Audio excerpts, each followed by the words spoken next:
Shalom, selamat pagi Saudara Kristen. Kembali kita dalam renungan pagi dan kita sedang membahas satu tema, yaitu tentang sembahyang. Kalau kalimat sembahyang itu saya ingat dengan seorang hamba Tuhan yang Tuhan sudah panggil, almarhum Bapak Evangelis Damaris. Setiap kali dia khotbah, dia sebut kalimat itu, mari kita sembahyang, ayo sembahyang.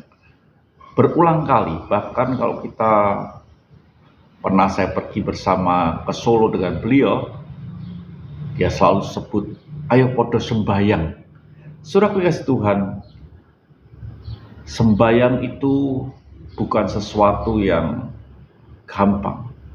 Tapi lebih daripada itu, sembahyang ada sesuatu yang sifatnya pribadi. Kita coba lihat di ayat yang kelima yang kita baca kemarin, saudara. Kata Abraham kepada kedua bujangnya itu, tinggallah kamu di sini dengan keledai ini. Aku beserta anak ini akan pergi ke sana. Kami akan sembahyang, sesudah itu kami kembali kepadamu. Sembahyang ternyata itu pribadi. Kenapa saya katakan pribadi? Karena ketika itulah Abraham meninggalkan bujangnya.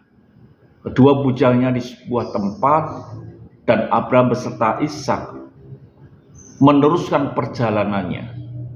Saya sebut pribadi karena apa, saudaraku? Karena itu urusan Abraham dengan Tuhan.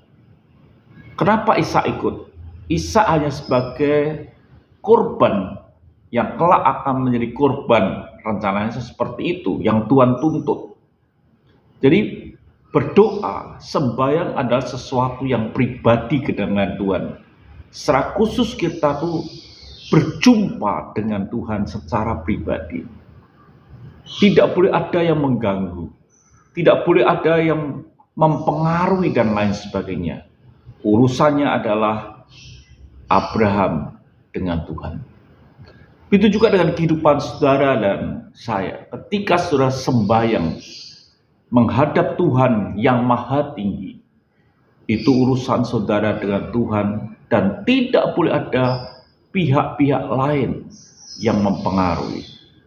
Tapi seringkali dalam hidup kita ini, ketika kita sembahyang, banyak yang mempengaruhi kita. Bisa HP yang berbunyi, bisa banyak hal dan lain sebagainya. Dan seringkali sembahyang kita ini bisa terganggu. Jadi saudara Tuhan, dalam hidup ini kita mesti mempunyai waktu yang spesial yang Tuhan tuntut, yang Tuhan inginkan. Karena ini betul-betul yang Tuhan inginkan, di mana Tuhan mengundang Abraham untuk naik ke sebuah gunung mempersembahkan korban.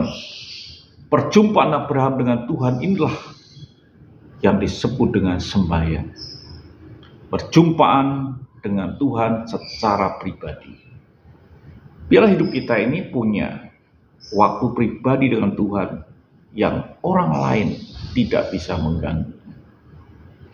Bukan kita berdoa bersama-sama, bukan. Tapi secara pribadi kita berjumpa dengan pencipta kita, Tuhan yang luar biasa, Tuhan di atas segala Tuhan, Yahweh, Elohim kita. Perjumpaan pribadi inilah kita bungkus dengan sebuah kalimat sembahyang. Apakah saudara memiliki waktu itu? Waktu yang tidak bisa terganggu. Sembahyang adalah waktu undangan Tuhan kepada Abraham. Abraham pernah membuat mezbah, tapi tidak disebut sembahyang. Tapi ketika Tuhan mengundang Abraham untuk mempersembahkan korban, Abraham sebut dia melakukan sembahyang. Tuhan memanggil saudara untuk berjumpa dengan dirinya. Biarlah engkau menepati hal itu dan engkau melakukannya disebut dengan sembahyang. Mari kita berdoa. Terima kasih Bapa. Kami bersyukur untuk kebaikan-Mu, karena kami tahu Engkau mengundang kami untuk sembahyang. Haleluya. Amin.